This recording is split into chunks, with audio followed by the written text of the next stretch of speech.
ప్రభు నామానికే మహిమ కలుగునుగాక. కూడి వచ్చిన మీ అందరికీ, కర్మల ఆత్మీయ సహవాస సంఘ విశ్వాసులందరికీ మన ప్రభువును ఆయన ప్రియ కుమారుడునైన యేసుక్రీస్తు వారి శ్రేష్టమైన నామంలో శుభములు మరియు అందరికీ వందనాలండి. ఇర్మీయా గ్రంథం 47వ అధ్యాయాన్ని మనం ధ్యానం చేసుకుందాం. ఇర్మీయా గ్రంథం 47వ అధ్యాయం. ఈ అధ్యాయంలో ముఖ్యమైన అంశం ఏంటంటే, ఫిలిస్తీయులకు వచ్చు నాశనము గురించి ప్రవచించడం. ఫిలిస్తీయులకు వచ్చు నాశనాన్ని గురించి దేవుడు ఇర్మీయా ద్వారా ప్రవచనాత్మకంగా వారికి బోధించడం. ఇందులో ప్రాముఖ్యంగా మనం చూడవచ్చు. మొదటి 3 వచనాలు చదువుదాం. ఫరో గాజాను కొట్టక మునుపు ఫిలిస్తీయులను గూర్చి ప్రవక్త అయిన ఇర్మీయాకు ప్రత్యక్షమైన యెహోవా వాక్కు. యెహోవా ఎలాగూ సెలవిచ్చుచున్నాడు: జలములు ఉత్తర దిక్కు నుండి పొర్లి వరదలై మనుష్యులు మొర్రపెట్టినట్లుగాను, దేశ నివాసులందరూ అంగలార్చినట్లుగాను, దేశము మీదను అందున్న సమస్తం మీదను, పట్టణం మీదను, దానిలో నివసించు వారి మీదను ప్రవహించును. వారి బలమైన గుర్రముల డెక్కలు నేలతను శబ్దమునకును, అతని రథముల వేగమునకును, అతని చక్రముల ఉరుము వంటి ధ్వనికిని తండ్రులు భయపడి బలహీనులై తమ పిల్లల తట్టు తిరిగి చూడరు. ఇక్కడ ఫిలిస్తీయుల మీదకి జలములు వచ్చుట. జలములు అంటే ప్రపంచ సామ్రాజ్యములు ఫిలిస్తీయుల మీదకి యుద్ధానికి వచ్చుటను గూర్చి రాయబడింది.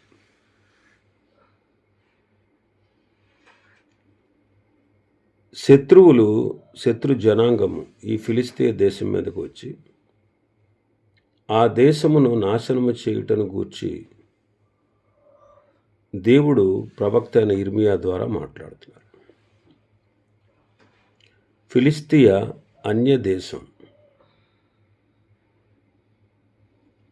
ఫిలిస్తీయులు ఇశ్రాయేలీలకు శత్రువులుగా ఉన్నారు. కాబట్టి వీరి నాశనాన్ని గురించి ప్రభు ప్రవచించు అని ఇర్మీయాతో చెప్పారు.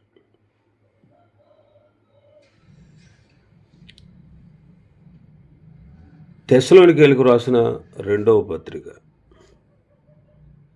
1వ అధ్యాయం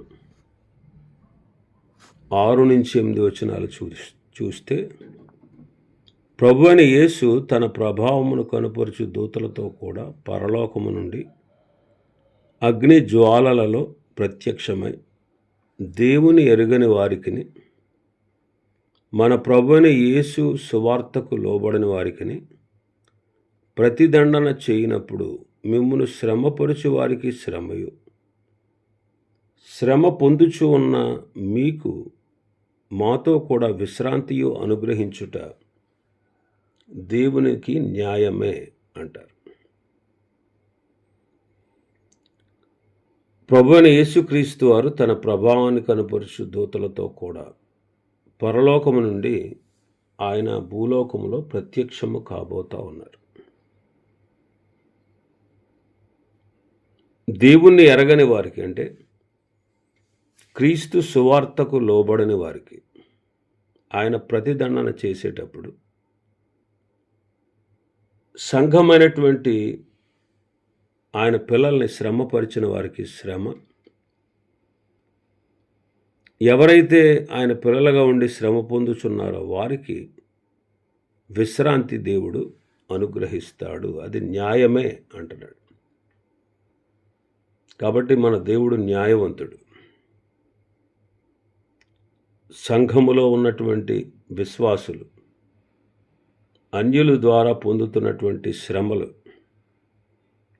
వీటన్నిటినీ కూడా ప్రభు గుర్తించి ఆయన వచ్చినప్పుడు ఎవరైతే శ్రమ పెట్టారో వాళ్ళకి శ్రమ, ఎవరైతే శ్రమ పొందారో వారికి విశ్రాంతిని దేవుడు అనుగ్రహిస్తారు. మరి సంఘమును శ్రమకు గురి చేస్తే వారికి శ్రమలుంటాయి.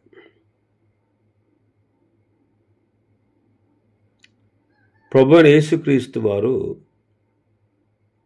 పౌలుతో, అపొస్తలుడైన పౌలుతో, సౌలా సౌలా నీవేళ నన్ను హింసిస్తున్నావు అన్నారు.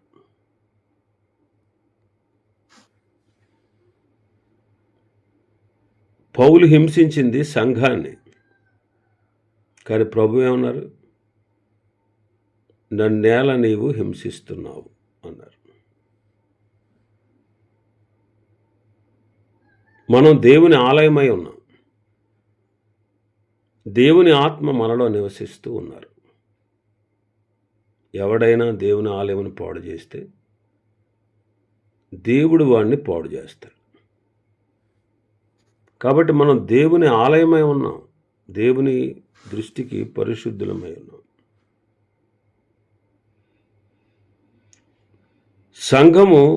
సంఘమునకు శిరస్సు క్రీస్తే. ఒకవేళ సంఘాన్ని శ్రమపరిస్తే క్రీస్తును శ్రమపరిచినట్టే. కాబట్టి శ్రమపరిచే వారికి శ్రమ. ఫిలిస్తీయులు ఇశ్రాయేలీయులకు శత్రువులు.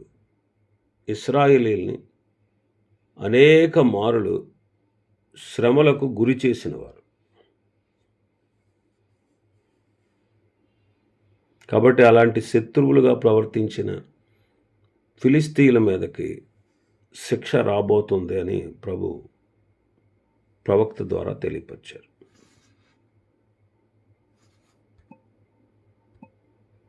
మూడో వచనాన్ని మనం చదివితే, వారి బలమైన గుర్రముల డెక్కలు నేల తన్నే శబ్దముకి, అతని రథముల వేగానికి, అతని చక్రములు ఉరుము వంటి ధ్వని కలిగినటువంటి ఆ ధ్వనికి తండ్రులు భయపడిపోయి బలహీనులైపోయి తమ పిల్లల తట్టు కూడా చూడరు. ఫిలిస్తీయులందరినీ నేను లయపరుస్తాను, వారికి సహాయకుడు ఒక్కడైనా నిలవకుండా అందరినీ నిర్మూలన చేస్తాను, వాళ్ళను నాశనం చేస్తానని ప్రభు చెప్పారు. ఫిలిస్తీయులు శత్రు సైన్యాల గుర్రపు డెక్కల ధ్వని, రథముల వేగం, రథముల రథచక్రాల ధ్వని, వీటన్నిటిని బట్టి ఫిలిస్తీయులు భయకంపితులై ఉంటారు. మనం కూడా అనేక భయాల చేత పీడించబడుతూ ఉంటాం. భౌతికంగా ఉన్నాం కదా, భౌతికంగా మనకు అనేకమైనటువంటి భయాలు ఉంటాయి. అయితే ప్రభు ఏం చెప్పారు?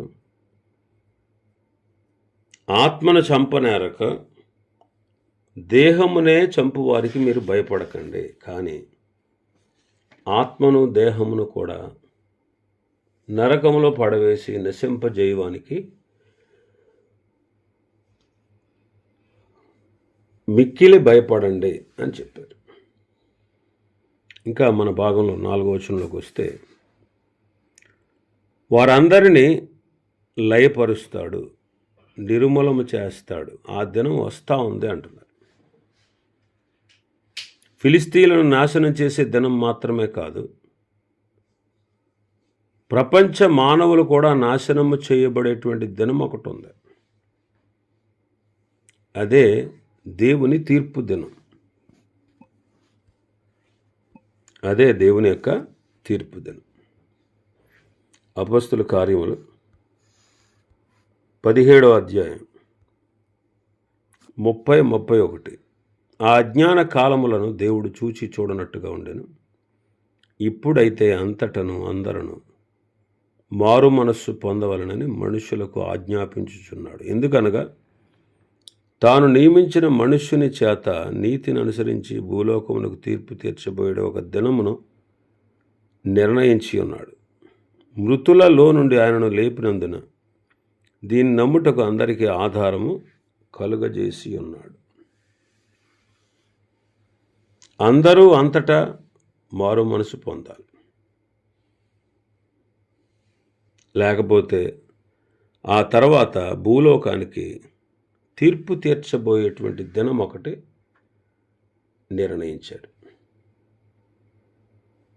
కాబట్టి మానవుడికి తీర్పు తీర్చి నాశనానికి పంపించే దినం ఉంది,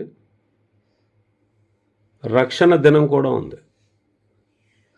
అందుకే కొరింథీయులకు రాసిన 2వ పత్రిక 6వ అధ్యాయం చూస్తే 2వ వచనం, అనుకూల సమయమున నీ మొర ఆలకించి తిని రక్షణ దినమున నిన్ను ఆదుకుంటునేనే అని చెప్పుచున్నాడు కదా.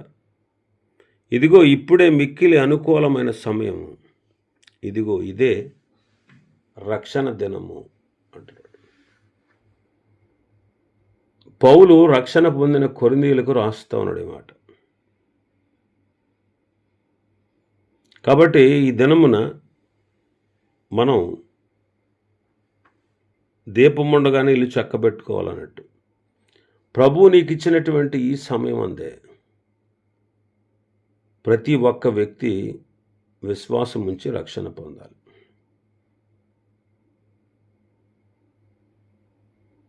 అదే సమయంలో ఈ రక్షణ సువార్తను మనం ప్రకటించాలి. ఈ రక్షణ సువార్తను మనం ప్రకటించేవారుగా ఉండాలి.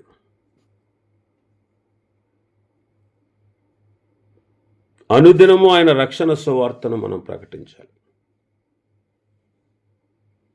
కాబట్టి రక్షణ దినమున మనం రక్షణ పొందాలి. ఇదే అనుకూల సమయం. క్రీస్తును ఎరిగి వాక్యమును నమ్మి విశ్వాసం ఉంచి మారు మనసు పొంది రక్షణ పొందాలి. కాబట్టి మనకు రక్షణ దినం అంటే రక్షించబడినటువంటి దినం మనకు దేవుడు తరుణంగా ఇచ్చాడు. మనం రక్షణ పొందాం. విమోచన దినం కొరకు కూడా మనం ఎదురు చూస్తున్నాం. విమోచన దినం కొరకు కూడా మనం ఎదురు చూస్తున్నాం. రక్షణ పొందడమే కాదు, విమోచన దినం విమోచించబడతాం. విమోచన దినం వరకు పరిశుద్ధాత్ముడు మనలో ముద్రించబడి ఉన్నాడు అంటాడు ఎఫెసీ పత్రికలో. మనం రక్షణ పొందడమే కాదు, విశ్వాసం ఉంచి రక్షణ పొందడమే కాదు. రక్షణ అంటే ఏంటి? నిత్య శిక్ష నుంచి విడుదల, నరకాన్ని తప్పించుకోవడం, నరకంలో పడకుండా మరణంలో నుండి జీవంలోనికి దాటడం, అదే రక్షణ. రెండవది విమోచన. మన రక్షణ, దేవుడు మనల్ని రక్షించడమే కాదు, మనల్ని విమోచిస్తాడు. విమోచన అంటే ఈ శరీరాన్ని విడిచిపెట్టి లోకాధికారి చేతిలో నుండి, పాపపు అదుపులో నుండి, లోకాధికారి చేతిలో నుండి మనం విడుదల విమోచించబడతాం. అంటే పాపం లేని పరలోకానికి విమోచించబడతాం. కాబట్టి ప్రతి ఒక్క వ్యక్తి రక్షణ పొంది విమోచన కొరకు నియమించబడతాడు. ఆ తర్వాత తీర్పు దినం కూడా ఉంది. అది పాపాత్ముల కొరకు.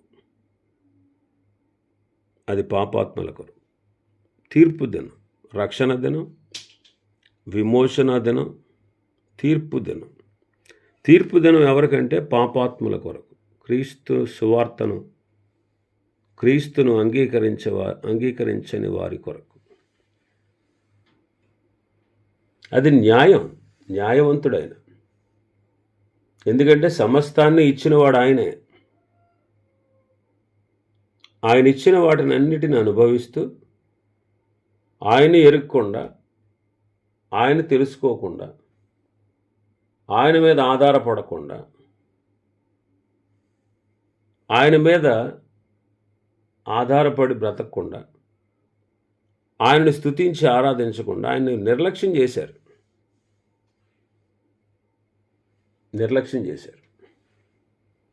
అదనమాట. అందువల్ల వారికి న్యాయంగా శిక్ష విధించాలి. అన్నీ ఇచ్చినటువంటి దేవుణ్ణి విడిచి దేవుడు వారి కొరకు చేసిన ప్రణాళికను వారు తెలిసి అంగీకరించినందువల్ల న్యాయంగా వారికి శిక్ష విధించాలా వద్దా? అంతే, అది తీర్పు దినం.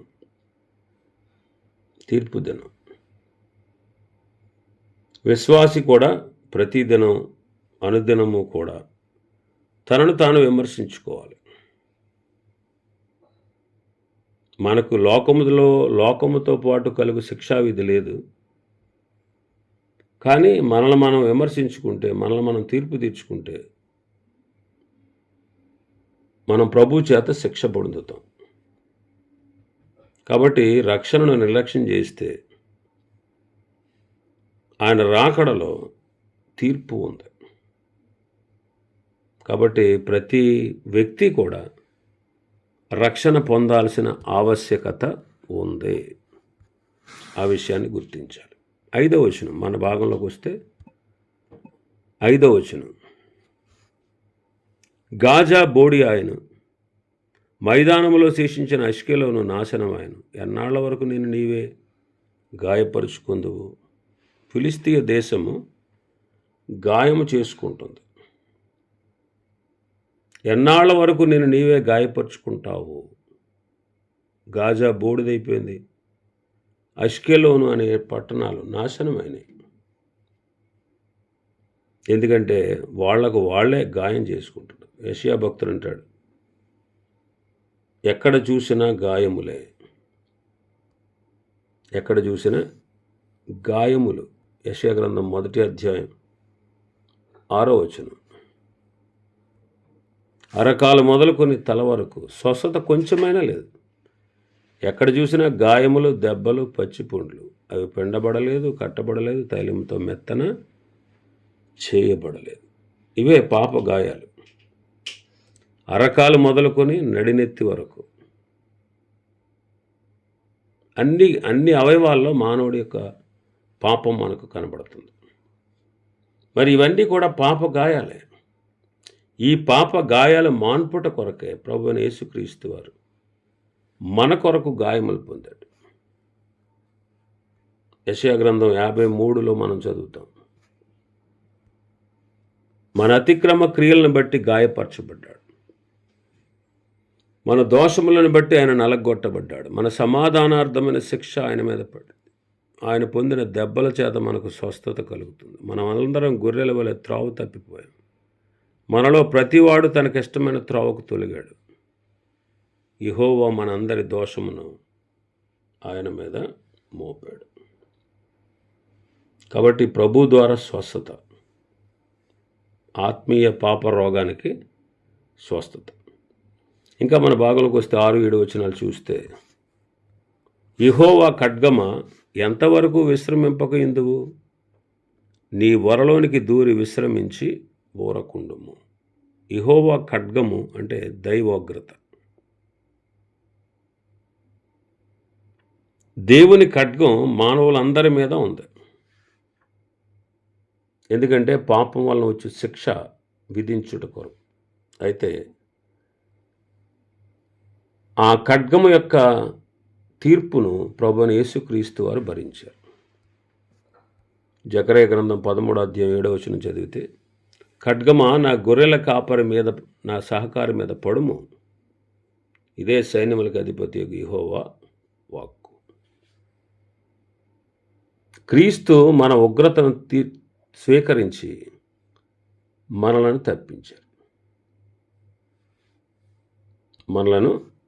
తప్పించారు. ఆయనే మన ఉగ్రతను భరించారు. అందుకే కుమారుని యందు విశ్వాసం ఉంచేవాడే నిత్య జీవం గలవాడు. కుమారునికి విధేయుడు కానివాడు జీవము చూడడు, కానీ దేవుని ఉగ్రత వాని మీద నిలిచి ఉంటుంది అంటాడు. కాబట్టి దేవుని ఖడ్గం వరలోనికి దూరవలను అంటే దానికి అర్థం ఏంటంటే, ఆ ఖడ్గము చేత దేవుడు మానవుల్ని పాపానికి వచ్చే శిక్షను గూర్చి శిక్షించకుండా ఆ శిక్షను తన కుమారుడి మీద వేశారు. చూడండి, దేవుని ఖడ్గము ఇశ్రాయేలు దేశం మీద ఉన్నప్పుడు అనేక మంది చనిపోతూ ఉంటే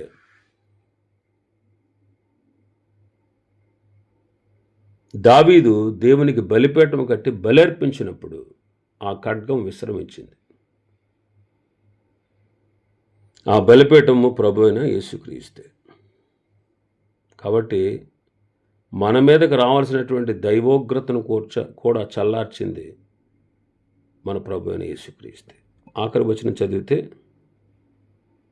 7వ వచనం, అష్కెలోను మీదకిని సముద్ర తీరం మీదకిని పొమ్మని యెహోవా నీకు ఆజ్ఞ ఇచ్చి ఉన్నాడు కదా, నీవేలాగు విశ్రమించదువు, అచ్చటికే పొమ్మని ఆయన ఖడ్గమునకు ఆజ్ఞ ఇచ్చి ఉన్నాడు. అష్కెలోను అనేది ఫిలిస్తీయ పట్టణం.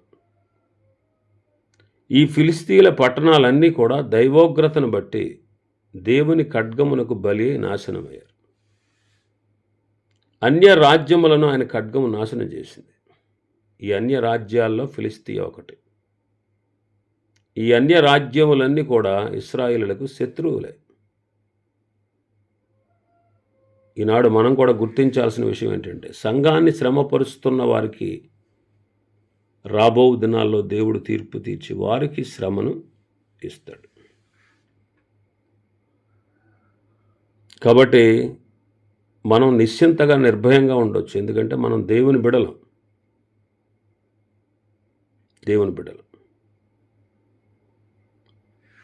మనకి శ్రమలు ఉంటాయి, అయినా సరే మనం క్రీస్తును వెంబడించాలి. క్రీస్తు యందు నిలిచి ఉండాలి. మనం సంఘ సహవాసంలో ఉండాలి.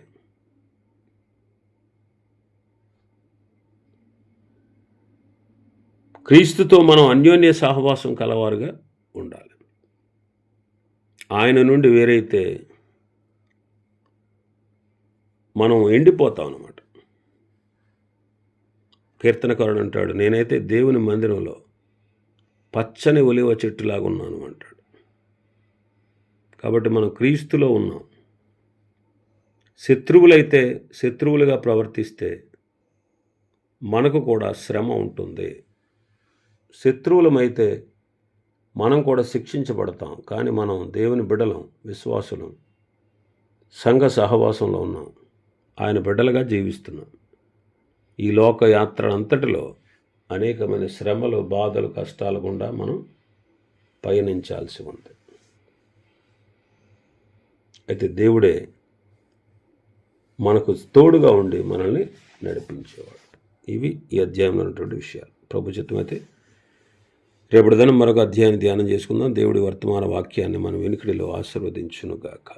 ఆమేన్. ప్రార్థన చేసుకుందామండి.